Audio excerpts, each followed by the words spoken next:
So I don't, that's not a bad thing. We're waiting for a few more to come in. So if you want to continue talking to Kim and Spencer, go right ahead.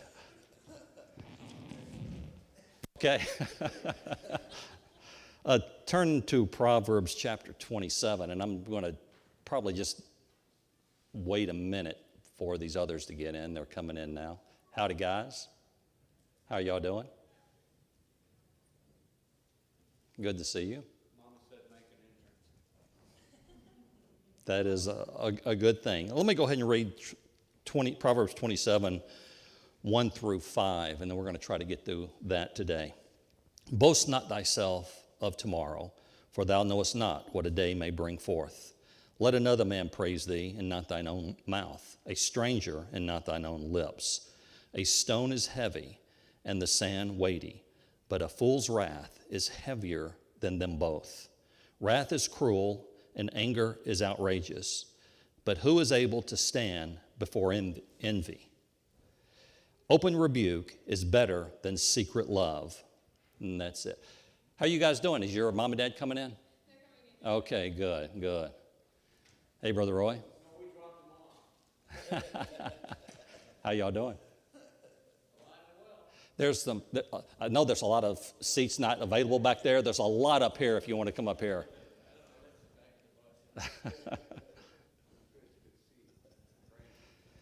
So I wonder this. I had some thoughts as I was studying this week, and I think I've told you guys before how I prepare and study for a lesson. What I do is this. I look and read those 5 verses that we just read. I have probably read them 30 times this week.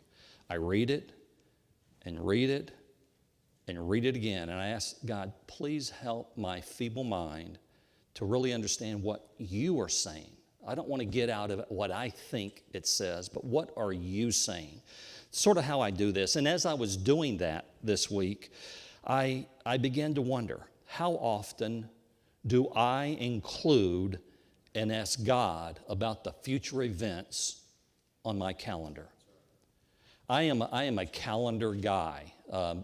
Kim knows that. We were out to dinner a few weeks back, and we were setting a time for our next time to meet. And she said, I know you're a person that puts things on your calendar. I am. But I began to wonder, do I ask him about that, or do I just make the decision as to what's on my calendar? I also began to wonder if I value the time that he is giving me. Do I really think about the time and opportunities that he has allowed me to have? And do I use them rightly? How much time do you have left? Does anybody know how much time you have left? I think not. But what are you doing now with the time that you have? Every one of us has a date. That date is coming. I don't know when it is, but it's there. What am I doing with my time? Both of my grandmothers lived to be in their mid-90s. Both had good long lives. I think one was 98 and I think one was 96, both my maternal and paternal grandparents. My both grandfathers lived to be in the mid-70s. Both had a hard life early in life, but mid-70s. My father died at 82. My mother is 85 and still living, still going strong, ornery as ever. My paternal uncles, they're currently living, and they're both in their late 80s, I think 88 and 87, I believe. My maternal uncles, one died at 86, and the other still living, he's 88. The history in my family is generally a long life. But I have no idea, none, how much time that I have. But even asking the question, how much time do I have, is not the important question. That's not really what I should be asking and looking for. The best question is this: what am I doing now with the time that he is giving me? That is the right question. Proverbs 27:1. Let me go there now and get going. Boast not thyself of tomorrow, for thou knowest not what a day may bring forth. You know, as I began reading and rereading, something struck me about this passage. And it's the humility that man should have about his powerlessness in life. We ought to understand we have no control over any of this. You may ask, well, Jeff, what does that verse have to do with humility? Boast not thyself. Boast. That's a key word. Boast not thyself of tomorrow. June, we're going to have a marriage. And I pray that it gets there. And I pray that everything ends up, that we all live to see it. But I don't know. This is almost a sobering type discussion, but it's one that's needed. We often get tracked on what am I going to do in the future. We should be humble about that. That boasting is either believing we have a tomorrow or actually any time in the future. I'm going to say some names that have no meaning to you, but they have great meaning to me. Billy Whitaker. You don't know who that is. David Barham. You don't know who that is. Mark Story. You don't know who that is. 2 teenage girls in my 10th grade class, and I can't remember their names. All didn't have a tomorrow at a young age. Billy Whitaker died at 16. David Barham was in his mid-30s. He and I played baseball together. Mark Story was in my 3rd grade class and died. And the 2 teenage girls were about 16 years old and died in a car accident. They had no tomorrow. No man can assure himself of more than just the present time. That's the only assurance that we have. And I ask, what are we doing with that time? Are we putting all of our eggs in that future basket? Or are we doing all that we should for Him today? We're talking about the important things of life. No matter how much we desire to live a long life, no matter how much our forefathers, our ancestors lived a long life, none of us can be certain of a long life. What are we doing with the time that He has given us today? There's a term that's been common. It's in the Bible, this term, and I've heard people quote it many times in my life. The common term for men's life is 70. How many years is that? There is no certainty of any of us arriving at that age. Boast not thyself of tomorrow. That time is only in the hands of God Almighty. And though there may reside a human probability of a long life, which is, do you know what actuaries are? Actuaries are people that study numbers. And Linda laughs because I just am a numbers guy. I can't help it. We'll go to a restaurant and we'll be there for about 10 minutes. I said, you know, Linda, if they average 500 customers a day and they're getting $25 per cut, they're making this much. I do that. I can't help it. I just walk in and start, the tumblers start rolling. It's weird, I know. It's very weird. But that's just what it does. Actuaries will take they do many things with numbers, but one of the things is they take the length of life. And this person died at 80, this person died at 16, this person died at 105. And they get large numbers of people. And they say, okay, the law of averages is that somebody that's 50 today will live to be 86. And that's how an insurance company can determine how much they're going to charge, because they know the law of averages. You're going to live X number of years and you're going to die. That's what an actuary does. I don't care what an actuary does. That's not in an actuary's hands. That's in the hands of God Almighty.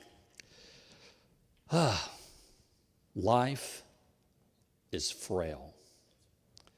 Mozart died at 35. Van Gogh died at 37. George Gershwin, the guy that writes all the musical scores that are so wonderfully brilliant, died at 38. Who knows how old Joan of Arc was when she died? 19. Was 19 when she died. Bruce Lee, the hero of my father-in-law. He loved all those karate things. You don't get around him when he's watching Bruce Lee because he might punch you. Died at 32. Our Lord died at 33. The greatest general that people say ever lived, Alexander the Great. Some places I looked up said he died at 32, some said 33, I'm not sure, right around there. My point is this: greatness does not dissuade that date from happening. It is coming.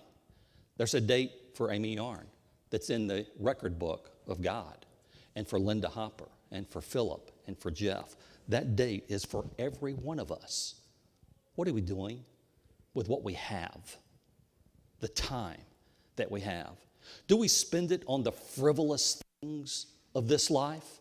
Or do we use that precious gift that He has given us for Him? Truly the important things of life. Life is as a vapor and appears for a little while and then vanishes away. I think about my grandparents. When the earliest recollection I have of them, I was about 3 or 4 years old. They looked old at that time, and they were probably 15 years younger than I am now. But at that time, I never thought that there would be a moment of my life without them. And now my grandmother's been gone 30 years. Time is as a vapor. All flesh is as grass, which in the morning flourishes, and in the evening is cut down and put in the oven. That's what our life is like. Do we sit and think about that and realize that sometime? Or do we just go on our merry way, that all things will continue as they are since the beginning? No, they won't. Man is like a flower, fragrant and beautiful for a season. But then the withering comes. See these things right here and right here? And that's why I grew a beard, so you couldn't see the rest of the wrinkles. All right, brother. But an east wind comes, passes over it, and the flower's gone. I'm trying to convey the brevity of what we experience in this life, and I hope that you're getting it. Our days are as a shadow that declineth in the evening. Death is certain to all men, every one of us. It's because of the fruit of our father's sin, Adam. And it's going to be determined by an appointment with God Almighty. Even you young bucks. I can remember being 19 years old, and I felt like I was invincible. I was in Alaska, and when there are hills in Alaska, they're not like hills here. I mean, they're hills. And me and a group of guys went on a bike ride. This was before Linda. And we went on a bike ride, and there was a hill. We were probably up at about 8,000 feet, and we were descending down to about sea level. And I'm on a 10-speed. Yes. I'm 18 years old, though. I would get and walk that bike down the hill, but not at 18. And man, we were flying, and I promise you, we were keeping up with the car. They had a bike path and then the car lane. We were keeping up with the cars. We got back, and we thought that was the coolest thing. Man, that was stupid. Stupid. That appointment probably should have happened back then. It's probably when that appointment should have happened. I'm looking at Philip. He's my daredevil, but so I'll stop there before he gets other ideas. Death is certain, but that day and hour knoweth no man. What are you doing with the time that you do know about?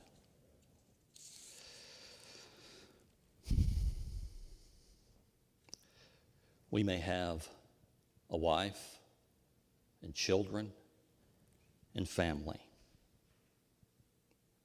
But we're not guaranteed to have a wife, children, and family tomorrow.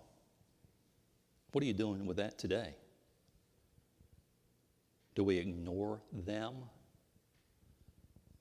Do we live with them as if today is the last day that I may have with them? We're talking about the brevity of life. Boast not thyself of tomorrow, for thou knowest not what a day may bring forth. We may have our children and our families and our friends around us now, but before another day comes, all could be taken away. It is well with my soul. Y'all all know the song. Horatio Spafford wrote that. He lost one child in the Chicago fires. I don't know that a lot of people know that.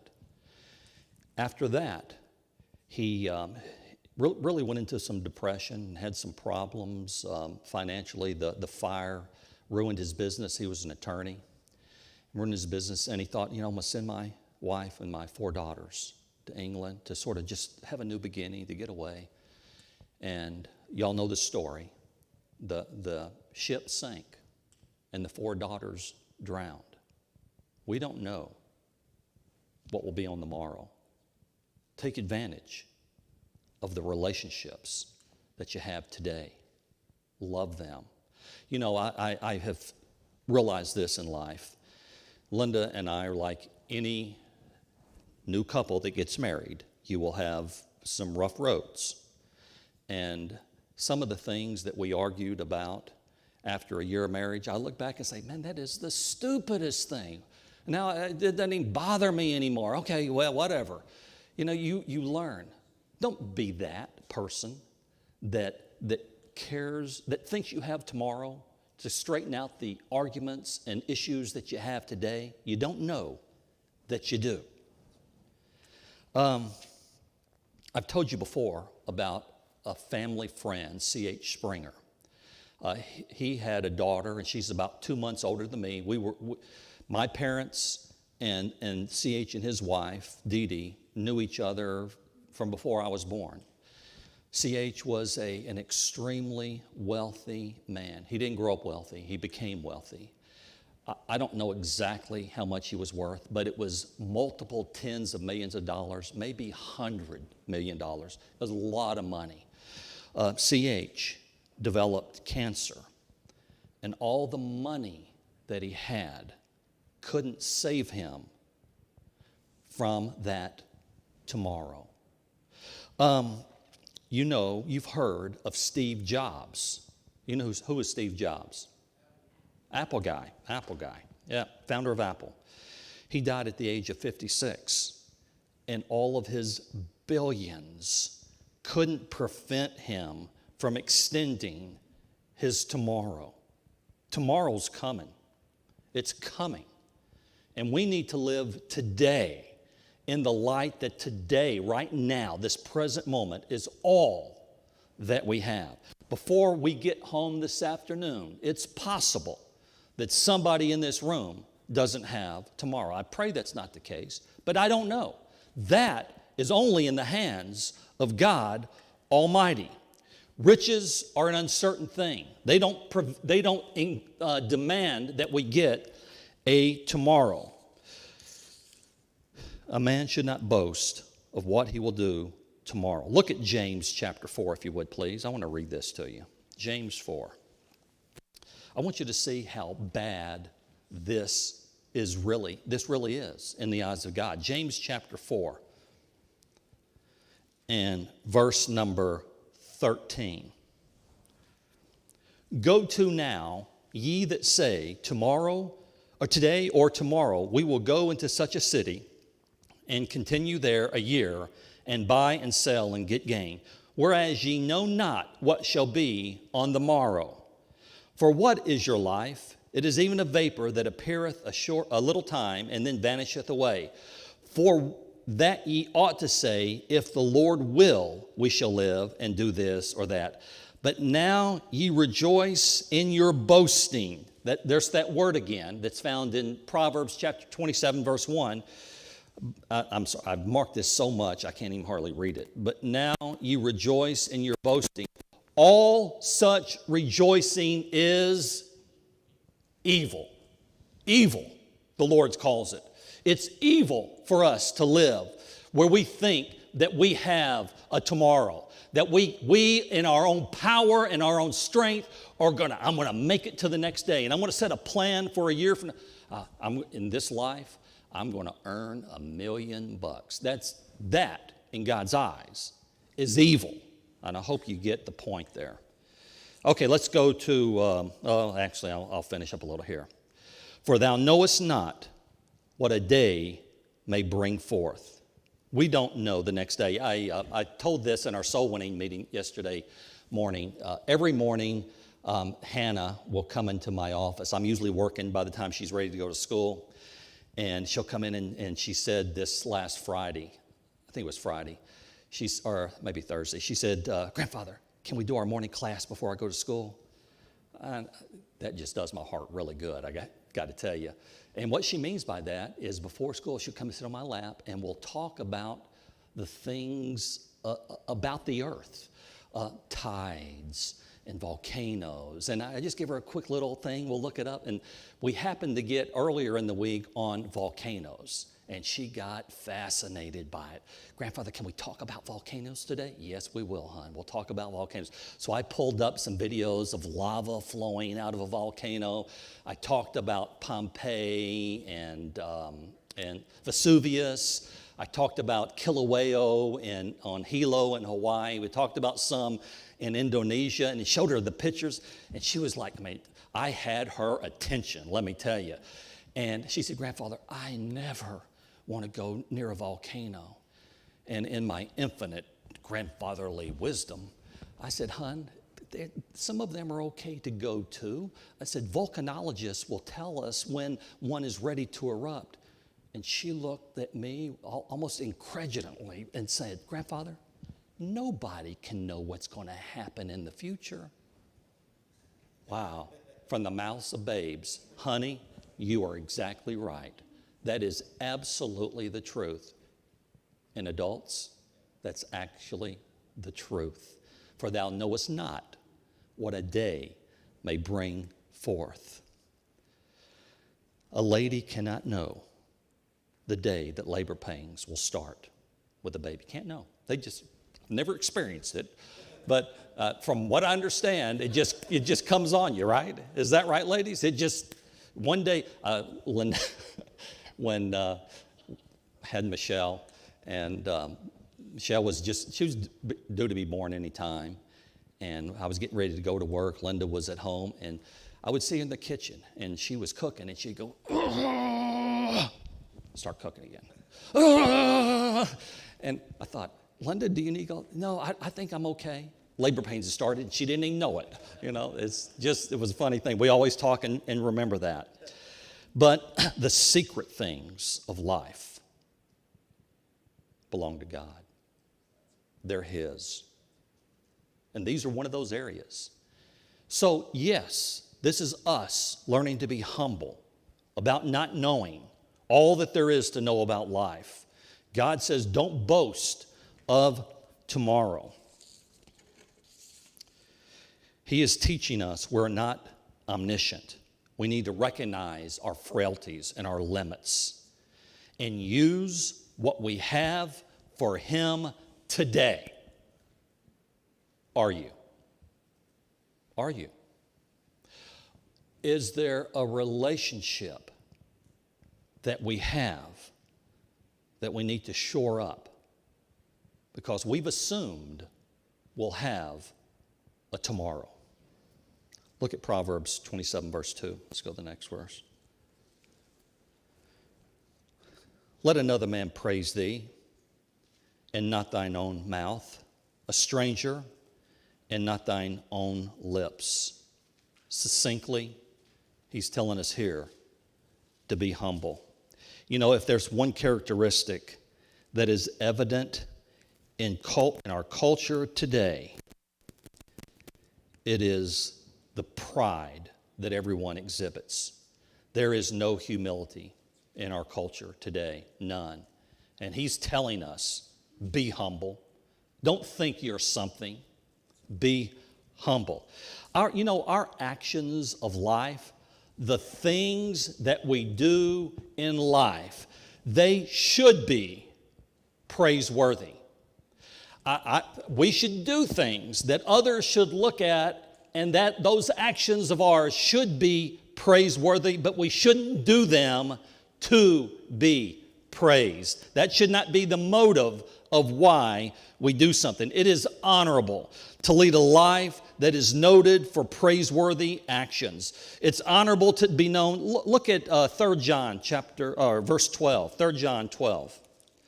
It's honorable to be known by somebody with those characteristics of life. 3 John verse 12. Demetrius hath good report of all men and of the truth itself. It's good that others see when we are people of character and do right. That's a good thing. I'm not saying that we shouldn't live a life like that. I'm saying we should live a life where others look at us and we lead a praiseworthy life. It always worries me when he goes behind me. I think he's up to something. We should lead a praiseworthy life like Demetrius. It is honorable to be a man that gives himself freely to spiritual warfare, helping others. It is honorable that a lady teaches others piano with no expectation in return. Those are honorable and praiseworthy things, but they shouldn't honor themselves. Brooke shouldn't say, did you see how I taught that little girl that minor chord?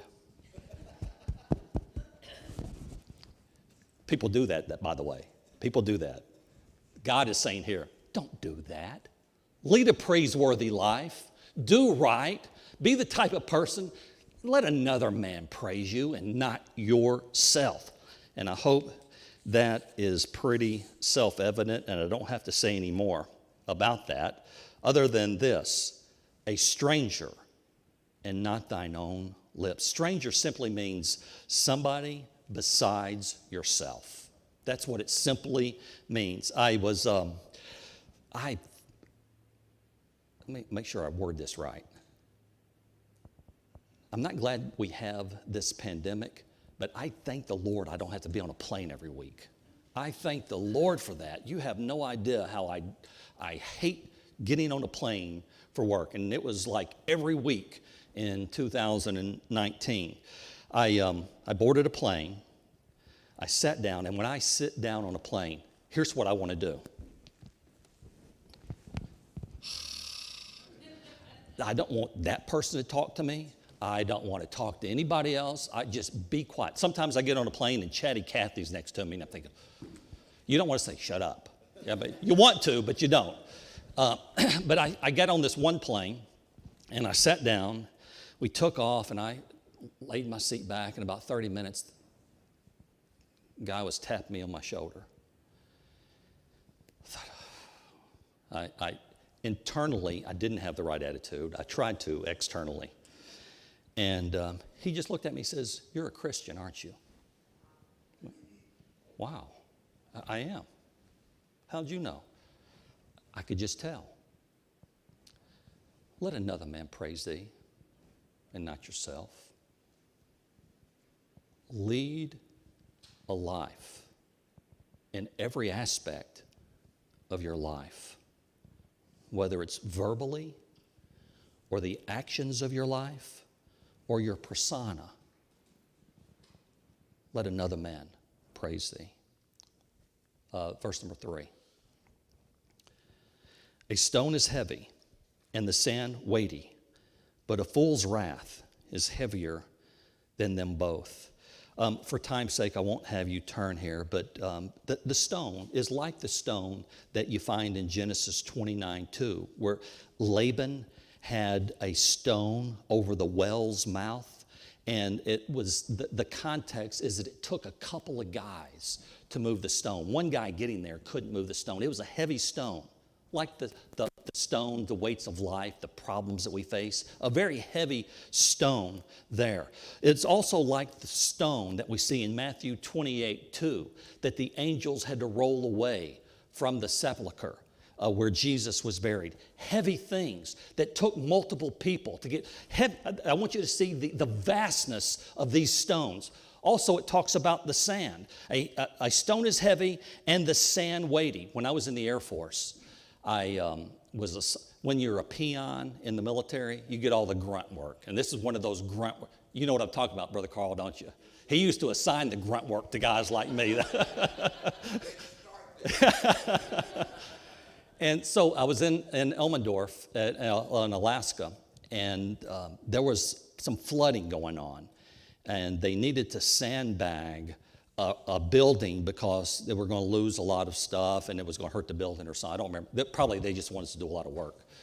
And there were about 7 or 8 of us guys, and we had 20 tons of sand. You know what I'm talking about, Spencer, don't you? 20 tons of sand that we had to shovel and put in bags, 50-pound bags. And you think if you make it 40 pounds instead of 50, that it's easier, but then it becomes unruly and you can't, and it's almost better to put more weight in there. But us 7 or 8 guys, it ended up being like,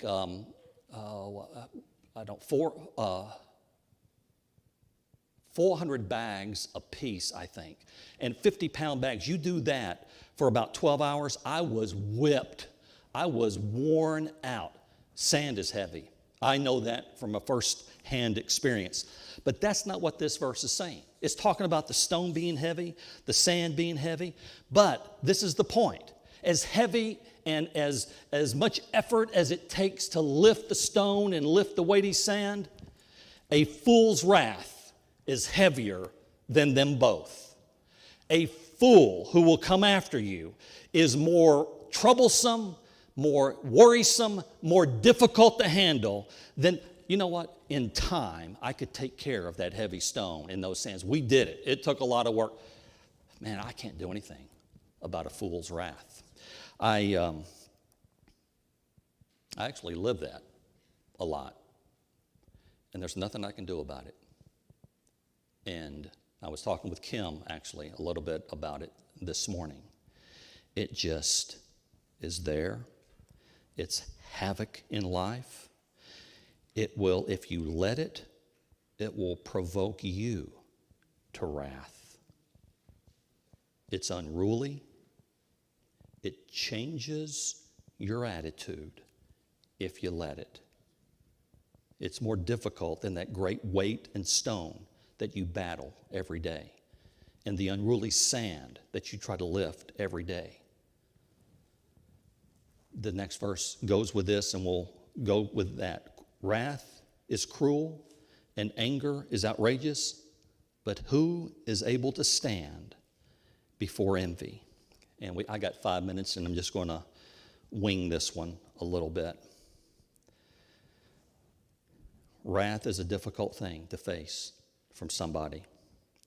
It is cruel, and you feel like the world is against you when people attack you, oftentimes for no reason. It just seems like the attacks never cease. The fiery darts keep coming, and you avoid them often, and you try to avoid them, but one hits you. Wrath is cruel. Anger is outrageous. And that outrageous is not actually the word that we think it to be. And I want to find and I can't find it here. It actually means something that just is inundating. Have you ever seen a flood or a tsunami come through? Who remembers that tsunami in Japan after the earthquake. Do you remember how that tsunami picked up boats and pushed them inwards and moved cars? This outrageous is really meaning inundating like a tsunami is what it really means. But here's the kicker. All of that, the wrath, the cruelty, the unruliness is nothing compared to envy. When someone is envious, you know what? I can't see that. I can see the wrath, and I can see the cruelty, and I can see the attacks. Look at the first, I'm not taking this out of context, but who is able to stand before envy? Envy is a horrible thing. Look at James chapter 3. James chapter 3.